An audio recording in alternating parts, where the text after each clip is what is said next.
आपने deep breathing कर लिया। अब करेंगे भस्त्रिका को थोड़ा गति के साथ, सामान्य गति, मध्यम गति, तीव्र गति। अब तीव्र गति किसको करना है?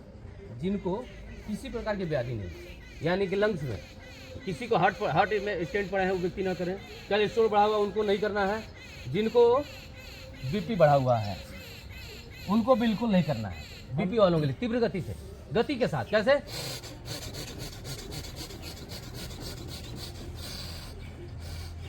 जब इसको आप करते हैं तो बिल्कुल स्वस्थ व्यक्ति के लिए, युवा के लिए, यानी जिनको रनिंग करते हैं सीने के नीचे दर्द होने लगता है, तो वो व्यक्ति करेंगे तो आपकी कैपेसिटी बढ़ती है, आपकी लंग्स पूरा भरपूर मात्रा में खुलता है और आपकी पूरा लंग्स पंप करता है।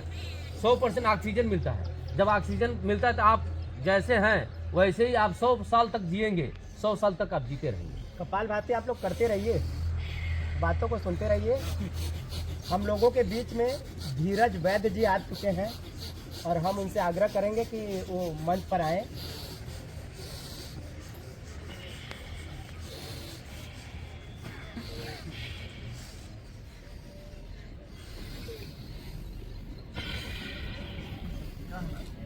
जब आप गति के साथ करते हैं तो सर्दी जुकाम, साइनस, कफ, दमा सारे खत्म हो जाते हैं। इसको 5 मिनट से लेकर के आधा घंटा करते हैं।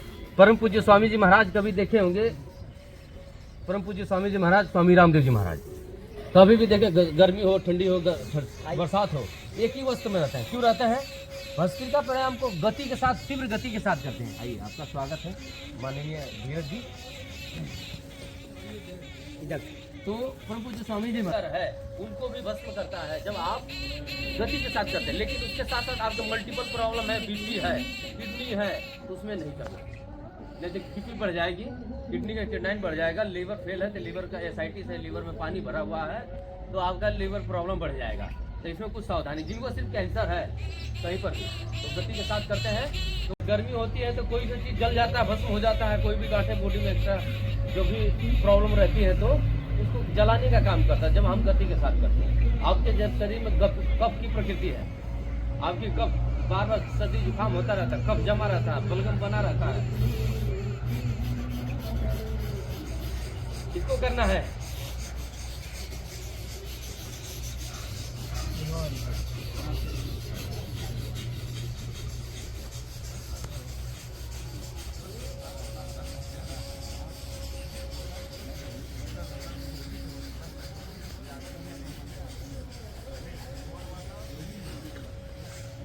जब इस प्रकार आप करते हैं तो आपके शरीर में ब्लड का सर्कुलेशन बढ़ जाता है। आपके शरीर में कहीं भी दर्द है, कहीं भी आपका रुकावटें हो रही है बॉडी में, उन सबको सुव्यवस्थित कर देता है जब आप इसको गति के साथ। लेकिन सावधानी, जब तक आप सावधानी पूर्वक नहीं करते हैं कोई फायदा नहीं।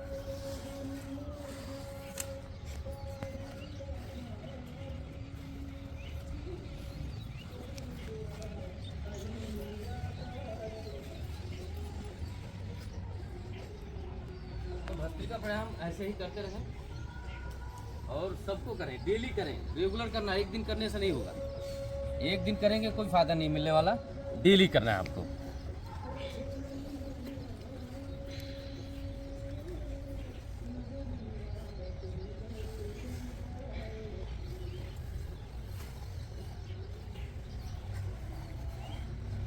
तो भस्त्रिका प्राणायाम आपके लिए, सबके लिए बहुत ही महत्वपूर्ण है।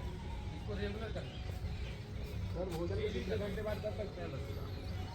भोजन करने के तुरंत बाद तो नहीं कर सकते हैं।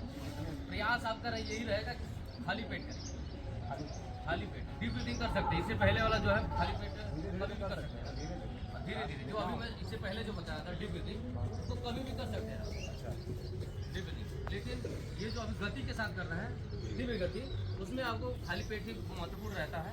सुबह कर लीजिए, शाम को कर लीजिए, तो बहुत बेस्ट रहता है। डीप ब्रीथिंग कभी भी कर सकते हैं? हाँ, कभी भी कर सकते हैं।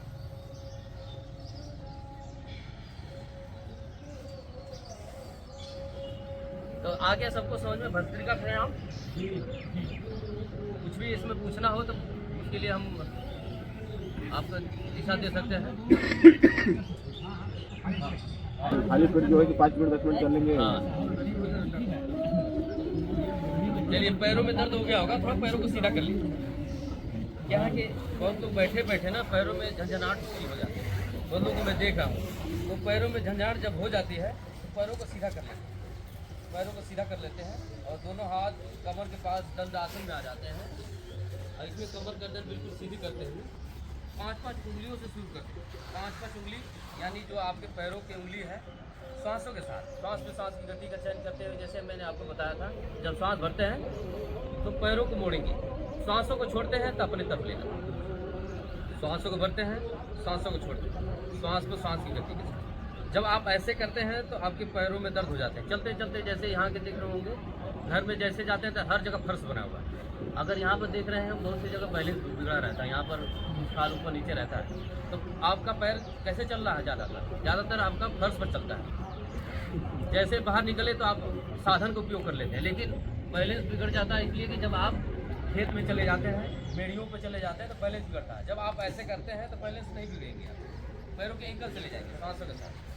जब आप ऐसे करते हैं तो आपके पैरों में दर्द होते हैं, घुटनों में दर्द हो जाते हैं, अर्थराइटिस है, ऑस्टियोआर्थराइटिस हो, रोमेटिक अर्थराइटिस है, पैरों में टेढ़े मेढ़े होने लगते हैं, उनके लिए बहुत अच्छा काम करता है ये।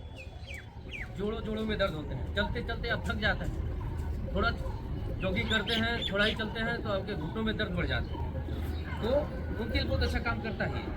इसका नाम है सूक्ष्म व्यायाम। सूक्ष्म व्यायाम मतलब ये दिखने वाला नहीं है, लेकिन बहुत ही सुव्यवस्थित आसन है। आप कुछ मत करिए, कोई भी आसन मत करिए, कोई दौड़ भाग ना करिए, सिर्फ सूक्ष्म व्यायाम कर लीजिए और प्राणायाम कर लीजिए, तो आपके शरीर के लिए बहुत ही महत्वपूर्ण हो जाता है। सिर्फ सूक्ष्म व्यायाम और प्राणायाम, तो आपके शरीर में पूरी एक नस नाड़ी सेल्स टिश्यू से एक आर्गन सबकी सक्रियता बढ़ जाती है। ऐसे मूवमेंट कर लीजिए पूरा।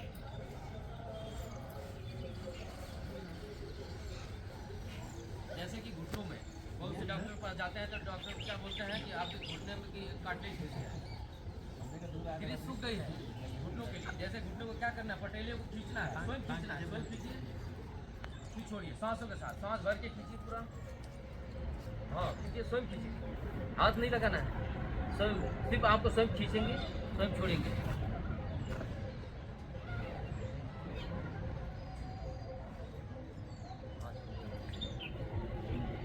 सांसों के साथ खींचिए पूरा, ऐसे खींचना है, पटेले को खींचिए, हाथ नहीं लगाना है, सिर्फ स्वयं खींचना फिर छोड़ना, पूरा खींचिए, पूरा छोड़िए, पूरा खींचिए। ये डेली करेंगे, इसको एक दिन करने से नहीं, फिर छोड़िए, पूरा खींचिए, ऐसे सांस भी लेना है, सांस गति लेना, फिर छोड़िए, पूरा खींचिए, छोड़िए, खींचिए। और जब ऐसे करते हैं तो आपकी ग्रीस डॉक्टर बोलते हैं सूखने वाली है, सूख गई है, तो उसके लिए बहुत अच्छा काम करता है, कार्टिलेज के लिए बहुत अच्छा काम करता है।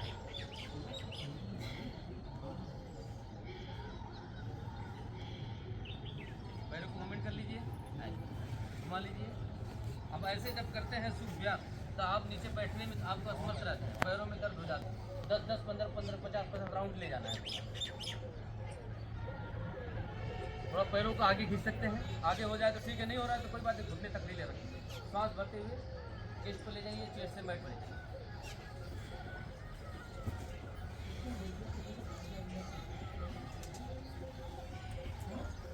पैरों को ऊपर उठा लीजिए और थोड़ा घुमा लीजिए।